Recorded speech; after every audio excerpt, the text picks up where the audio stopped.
Good morning. It was back on November the 8th that Alex Trebek passed away. You'll remember him as the game show host of Jeopardy for 37 years. Alex Trebek was actually born in Canada and didn't become a naturalized citizen here in the United States until he was 58 years old. But he had moved here to pursue a career in television and obviously was incredibly successful.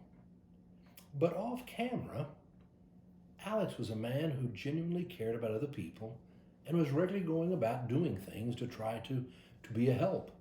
And one of the things he was most passionate about was trying to help the homeless. You remember on his last show, he made an appeal and said, "We need to build a gentler and kinder society. And we could do that if we all just chipped in a little bit." It really was an appeal for us to all try to help do something to make this world a little bit better place. After Alex passed away, his family was confronted with the issue that we all have to face when we lose somebody we love, and that's what to do with their wardrobe, to do with all of their clothes. And so it was announced not long ago, just a couple weeks ago, by his son Matthew, that he had made the decision to donate all of his father's suits and things like that to an organization called the Doe Foundation. The Doe Foundation is in New York City, and it works with men who have been incarcerated, people who've been homeless, people who are trying to get back on their feet, and they need to be able to get dressed up to go on a job interview.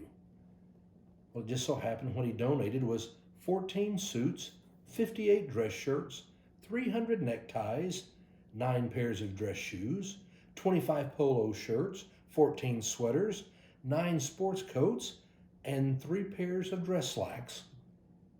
He donated all this to the Doe Foundation, and they have it in a nice room, and men can go in and check their sizes and check out suits and be able to go on job interviews. I saw him interviewing a man. His name was George Tucker. He actually been incarcerated for 20 years. Now he'd gotten out.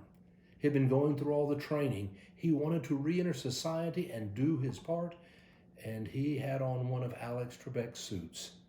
And they asked him about it, and he said, "It makes me feel mighty special to know I'm wearing his suit and going on this job interview." Now, of course, we know feeling like you're special is going to be a mighty big part of that confidence you bring when you go looking for a job. I thought it was very special what they had done with his clothes and how it continued to be a part of supporting something he felt was so important. One of my favorite scriptures is found in Matthew 25.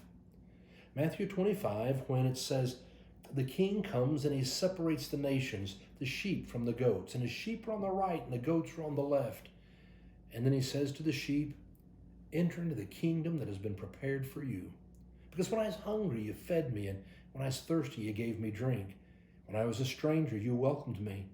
When I was naked, you clothed me, and when I was sick, you comforted me, and when I was in prison, you came to visit me.' And they said, 'Lord, when did we ever see you hungry or thirsty or a stranger or naked or sick or in prison?' And the king said, 'When you did it to the least of these, you did it to me.'" I can't think of a better way for us to honor God and express our love for Christ than by going out and doing something kind for the least of these. I'm going to commit to you that this week I'm going to go out and do something kind for the least of these. If you would make a commitment to do that, this week, hundreds and hundreds of people would be blessed. We wouldn't change the whole world, but we'd do our part at helping to build a gentler and kinder society. I can't think of a better thing to do. I commit to you, and I hope you'll commit to me. We're going to do something this week to share God's love and bring hope in the world. Go out and have a great day.